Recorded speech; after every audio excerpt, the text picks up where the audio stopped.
So having completed a sales order with the customer, either on an iPad or using the desktop system, we now just need to receipt the deposit in the Enquiry Max system so that we can pass that through to accounts. If you have just created the sales order in, or on I should say, an iPad, then you'll need to log into the desktop. If you're in the desktop already, happy days. But alternatively, just tap at the top here in your iPad application, log into desktop, and it will literally take you straight to the front page.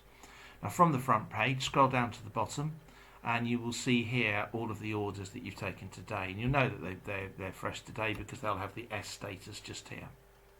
Okay, so we've got two options now. We need to go into this inquiry in order to receipt the deposit. So we can click on the actual name of the customer just here, or we can open them in a new tab by clicking the little one button. So let's click into the customer's inquiry. We just simply go on to deposits here, give it a click. Once we give that a click, then we've just got a couple of little bits to fill out on the right hand side. In this case, let's say the customer was wanting to put a total deposit of 2,000 down, but only put 300 down as a holding deposit on the day that they ordered the vehicle. In this deposit section here, rightly or wrongly, what it does is it just acknowledges only the deposit that the client put down on the day that they ordered the vehicle.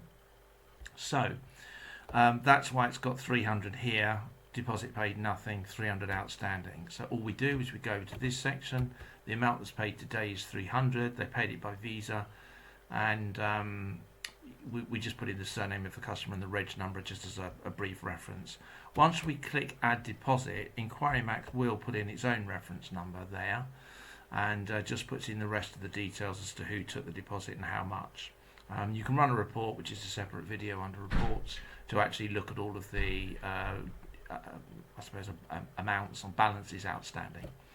Okay, so that's nice and easy. So that customer's putting down 2,000, 300 today, 1,700 due on collection. But if the customer returned to the dealership and they wanted to sort of give you a further 700 and pay the balance, which obviously would be 1,000 on collection, then you need to do a slightly different procedure.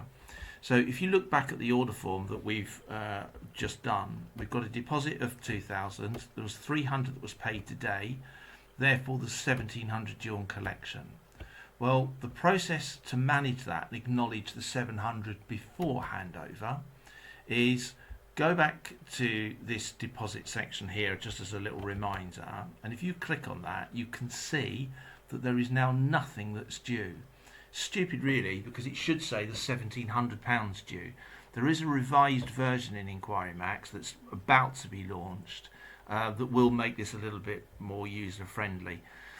So that we have to go through a slightly different process. So what we're now going to do is go back over to the offer button just here, give it a click, okay, and we're going to re-accept the order. So just go back down to here and just click the accept button so it can bring up the deposit section or the day of collection deposit.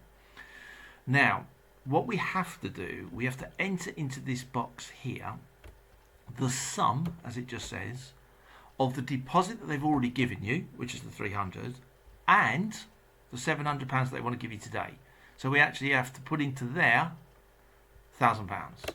So we overtype and put in £1,000, click on the save button, go back to our deposits just here, give it a little click, and you can now see the total deposit due is £1,000. They'd already paid 300, so there is now 700 that is due. So we just pop over to this little section, type in 700 Visa, put in the reference number, and click on add deposit, and you'll notice straight away the total deposit, that's the 300 and the 700, has been amalgamated, and it lists the dates and times where they gave us the two different amounts. So the order form will now reflect the balance due on collection as also being 1,000, which effectively was the 2,000 total deposit they want to put down, less the 300, less the 700. And that effectively means that you tap on the generate and it should reflect exactly what I said. £2,000 total deposit, they've given us 1,000 already, albeit in two different bits. Balance due from customer on collection is 1,000. And that's how you receipt deposits in the enquiry system.